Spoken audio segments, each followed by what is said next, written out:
Matao. L'hameçon polynésien exprime les concepts d'éternité,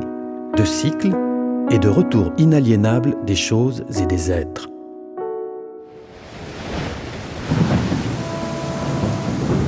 Car le demi-dieu et héros civilisateur Maui fit ressurgir les îles des abîmes ténébreux de l'océan qui les retenaient, s'accrochant à son hameçon magique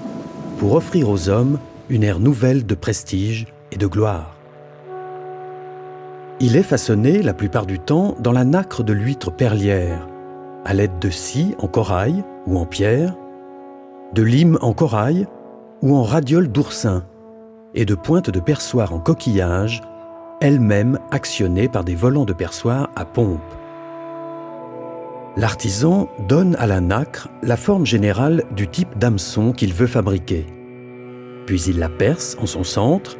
et agrandit le trou jusqu'à obtenir la forme définitive.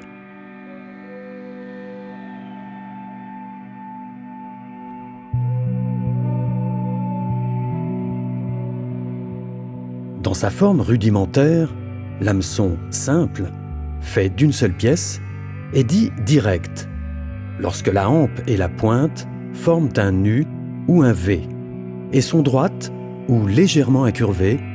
de telle sorte que le poisson s'accroche à la pointe par la seule traction exercée sur la ligne. Mais il est dit indirect lorsque, fait d'une hampe courbe ou à angle,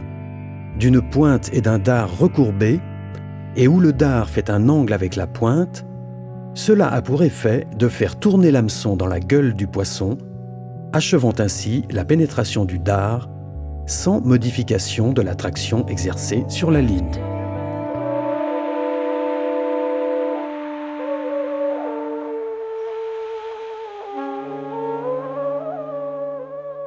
Dans sa forme plus élaborée, l'hameçon est dit composé, lorsqu'il présente une pointe ou un dard distinct, indépendant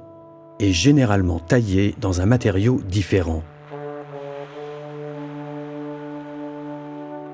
Enfin, les hameçons sont dits spéciaux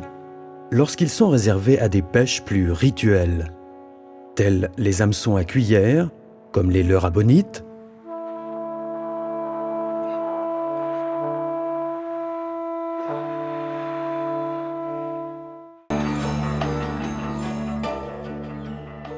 Le bois est également utilisé pour la fabrication des hameçons de grande taille,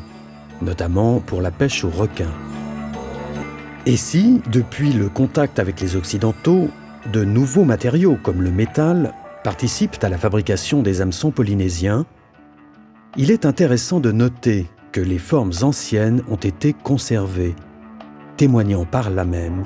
de leur grande efficacité.